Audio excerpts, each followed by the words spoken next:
Então, pessoal, multicolinaridade acontece quando a gente tem regressores com dependência linear, com correlação elevada, né? Ok? Então, por exemplo, suponha que a gente esteja analisando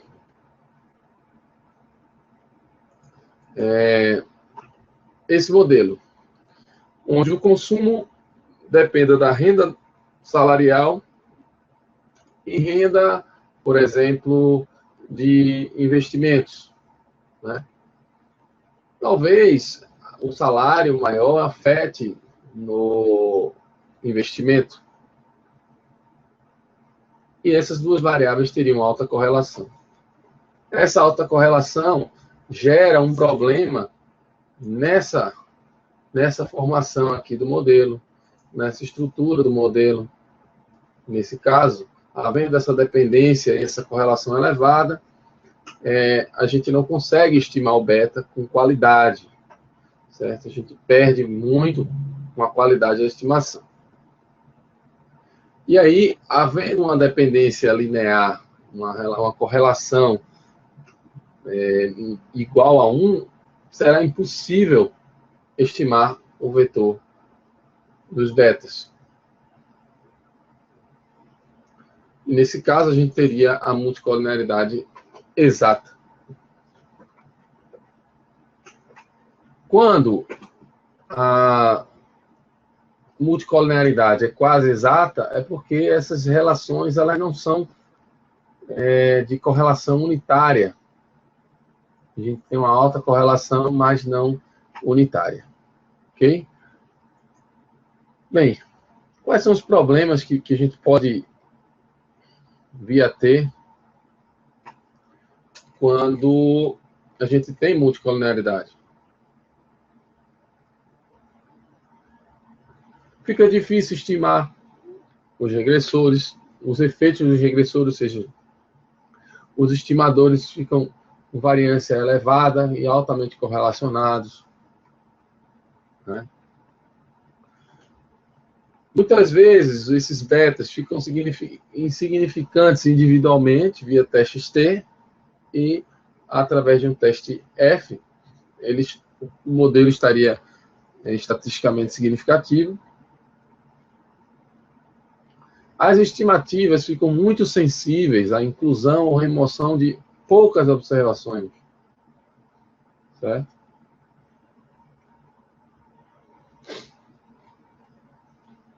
E quando a multicolinaridade é exata, ficará impossível estimar o beta, estimar os betas.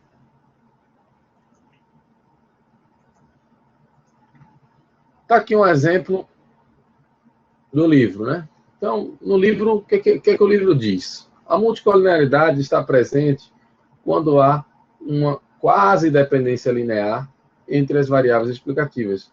Esse quase, pessoal, pode ser exato se a multicolinaridade for exata. E aí o livro põe um exemplo onde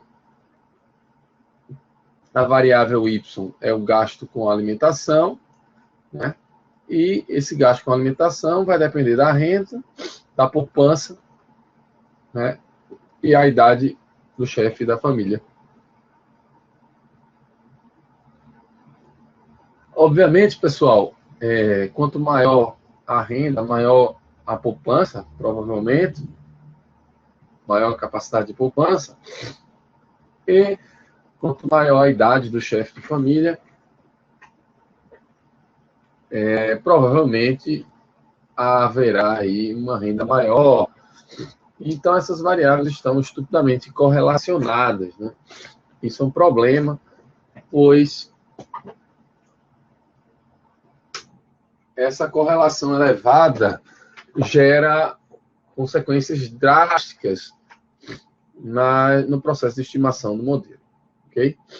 Como exemplo aqui, nesse exemplo 14, o livro coloca aqui uma situação onde existem dois modelos, tá? Com parâmetros totalmente diferentes. que conseguem capturar as mesmas predições aqui, né? Mas com estimativas totalmente diferentes. Ou seja, aqui o intercepto é menos 87, aqui é 7, é uma disparidade estúpida. Aqui o parâmetro do regressor 1 é 1 e aqui é 9, aqui 18 contra 2. Então, são modelos completamente diferentes. Então, a variabilidade das estimativas, ela fica absurda, né? Ou seja, o problema da multicolorialidade quase exata, ela gera inconsistências, né? Infravariâncias das estimativas. Isso é muito prejudicial, pois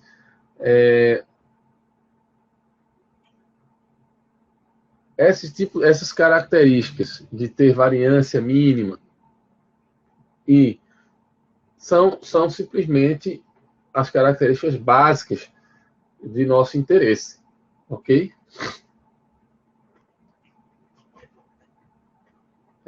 Bem, pessoal, e como que a gente pode detectar, diagnosticar a multicolorialidade?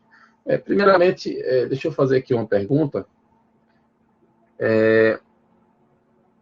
Alguém entendeu? Vocês estão entendendo aí o conceito de multicolorialidade?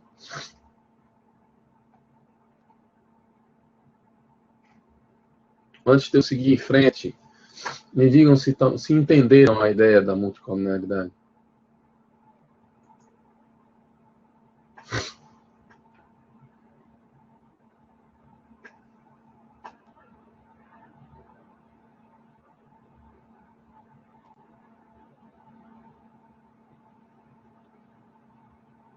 Então, aqui, pessoal, só um exemplo. É um exemplo aqui que tem, é o exemplo 15. Né? No exemplo 15, os regressores, pessoal, são correlacionados. Né? Então, aqui a gente tem a variável dependente e os regressores 1, x1 e x2. Tá? Então, eu peguei essa base de dados, importei ela no R, ok? De modo que eu possa plotar um gráfico de dispersão entre essas duas variáveis. Percebam como existe uma dependência linear entre essas duas variáveis regressoras. E seria um problema colocá-las no modelo juntas, pois isso vai gerar um problema de multiplicidade aí, que vai afetar negativamente a qualidade das nossas estimativas de mínimos quadrados.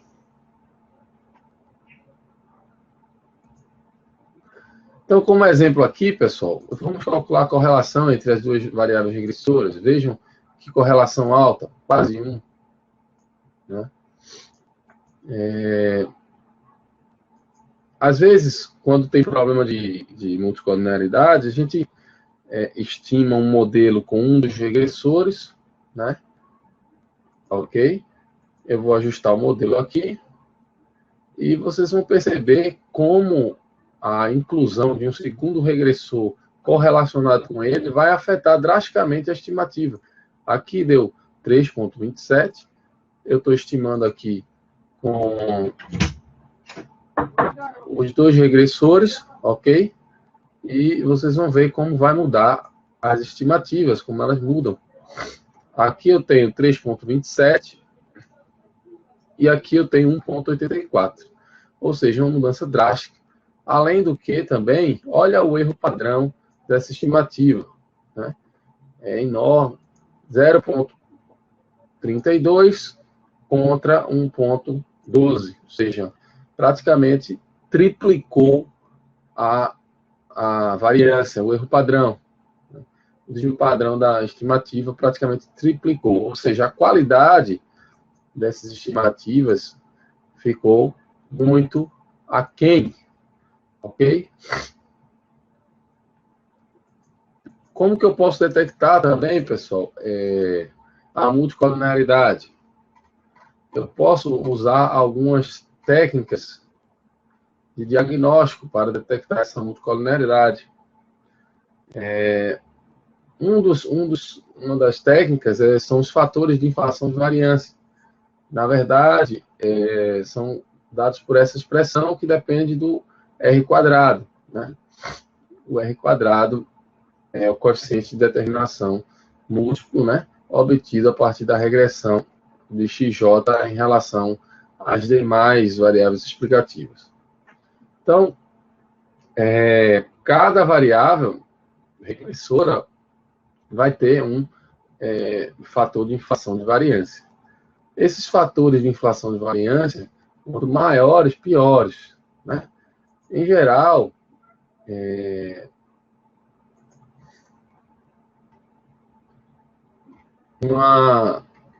fatores de inflação de variância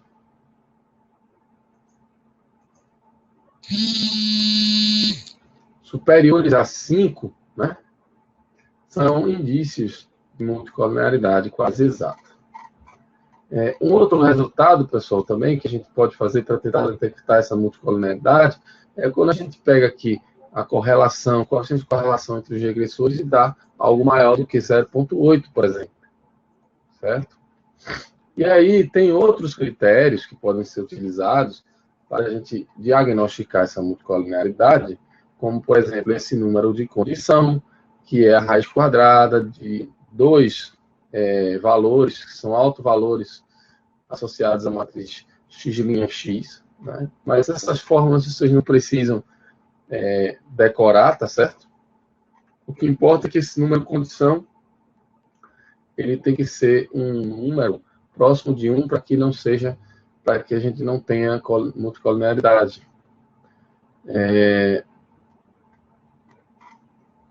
Bem, pessoal, então tem várias formas de se detectar multicolinearidade. Fatores de inflação de variância e correlação, coeficiente de correlação amostral entre as variáveis regressoras são duas delas, né, e são bastante úteis. Esse número condição, ele também pode ser útil, mas o mais importante aqui que a gente vai usar seria o coeficiente de correlação e fator de inflação de variância. Então, eu vou colocar aqui, calcular aqui o fator de inflação de variâncias para o modelo 2. Esse modelo aqui com os dois regressores, né? Então, aqui a gente tem, nós temos os fatores de inflação de variância. Maior que 5, dá problema, né? De multicolinearidade. E aqui, o número condição.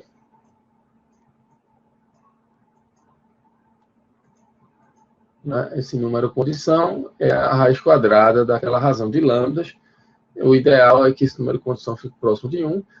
Quando ele é muito grande, nós temos problemas aí de multicolinearidade. Então, nesse caso, pessoal, claramente há um problema de multicolinearidade. Tá? E vocês vão detectar esses problemas através desses mecanismos, dessas técnicas de diagnóstico. Usem o coeficiente de correlação, que nesse caso aqui deu 95%, ok? E usem também o fator de inflação de variância.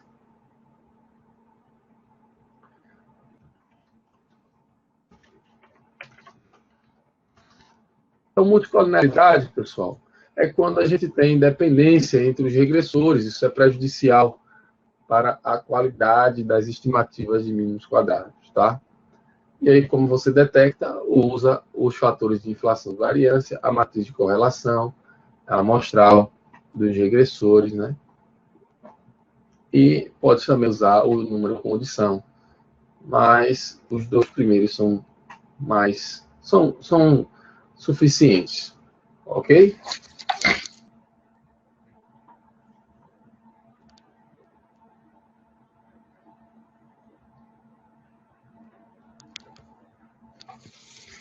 Bem, então esse é o primeiro ponto da nossa pauta de hoje. O outro ponto eu vou falar sobre variáveis dummy. Esse é um assunto muito importante aqui na modelagem de regressão. E eu vou falar também de uma forma bem simples, né, e objetiva para que vocês consigam aí capturar a informação. Bem, pessoal, muitas vezes acontece de existir a gente precisar distinguir algumas observações de outras. Então, por exemplo, imagine que a gente tenha um modelo em que estejamos analisando o faturamento de empresas, né? E essas empresas, elas têm características diferentes. Umas são SA, outras são limitadas, né? E aí, pessoal, distinguir essas observações seria algo bem interessante aqui. E aí a gente pode fazer isso através de variáveis binárias, né? Ou simplesmente uma variável dummy. A variável dummy seria uma variável que assumiria o valor zero naquelas observações que seriam associadas a empresas do tipo SA, ou seja, você vai criar um novo regressor, que vai ser um vetor de zeros e uns, né? Um vetor composto por zeros e uns. E ele seria no caso da observação estar atrelada à empresa do tipo limitada, né? Então, essa forma de colocar as dummies, ela pode interferir de duas formas, né, nas estimativas, né? Existem as dummies de intercepto, né, que vão alterar o intercepto, ok? Nesse caso, a gente teria a mudança aqui no intercepto, porque o modelo agora usa um intercepto que vai aumentar quando o regressor for 1. Né? Só lembrando aqui, nesse novo modelo, a gente tem aqui uma parte, né, do modelo que está alterando o intercepto, e a dummy está aqui, ó. A dummy está levando esse gama, esse coeficiente aqui, tá? Esse coeficiente vai agregar esse beta 1 aqui, quando o D for igual a 1. Esse é um tipo de dummy, chama-se dummy de intercepto. Ela altera o intercepto. Existe uma dummy chamada dummy de interação, que ela vai alterar a inclinação da reta, ok? Nesse caso, a gente tem aqui a inclinação da reta. Não sei se vocês estão vendo aqui. No nosso modelo tem o intercepto, a inclinação da reta sendo alterada aí pela dummy, né? A dummy aqui, né? E um parâmetro acompanhando a dummy. Essa dummy aqui é uma dummy de interação. Ela interage com o regressor, né? Ela vai interagir com esse regressor aqui. E também a gente pode fazer as duas coisas, né? Uma dummy de intercepto e de interação. Então, ela aqui altera a inclinação da reta, tá? Tá aqui a modificação que a gente fez. E, por último, seria a gente fazer as duas coisas simultaneamente. Altera o intercepto. Alteramos o intercepto, né, andando paralelamente aqui. E também alteramos a inclinação da reta, ok? Bem, isso aqui é a utilização de variáveis dummy. A gente pode colocar aqui um vetor de variáveis dummy no modelo, ok? Tomando o cuidado de que, por exemplo, nesse caso, a gente teria empresas do tipo SA e LTDA. Se são duas características aí distintas, né? A gente usa uma dummy e só precisa de uma dummy para discriminar elas, ok?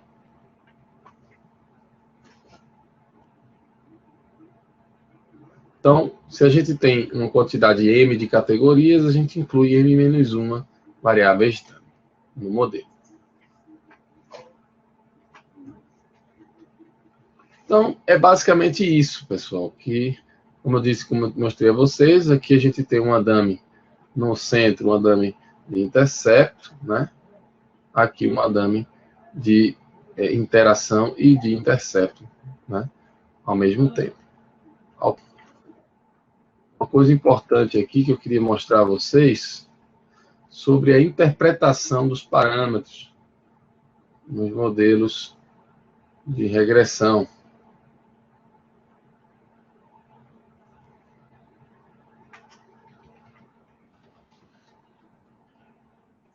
Aqui o arquivo, eu queria que vocês vissem aqui, ficassem atentos a isso. Bem, pessoal, olha só. Esse modelo de regressão é um modelo de regressão simples, né? E o que é cada um desses betas? Né? O beta 2, por exemplo, vai ser um incremento em y, né, quando o x aumentar de uma unidade. Em média, quando o x aumenta de unidade, o y vai aumentar beta 2. Se a gente trabalha com a variável em log nível, né, esse resultado aqui, né, o beta 2, vai ser, né, um incremento percentual, né, na variável y, quando o x aumenta de uma unidade. Né? Se a variável está em nível log, né, o beta 2, né, vai ser um incremento em unidades quando o x aumenta de 1%. Aqui a gente tem beta 2 vezes 100, né, e beta 2 sobre 100. Então, quantas unidades o y incrementa quando o x aumenta de 1%. Aqui nesse modelo log nível, a gente vai ter aqui a interpretação, o beta 2 vezes 100 vai ser um incremento percentual em y quando o x aumenta de unidade. Quando nós temos o log-log, né, aí a gente tem um incremento percentual em y quando o x aumenta de 1%. Então, o beta 2 vai ter essa interpretação. Então, fiquem atentos a essa interpretação dos parâmetros, tá? É importante saber essas interpretações.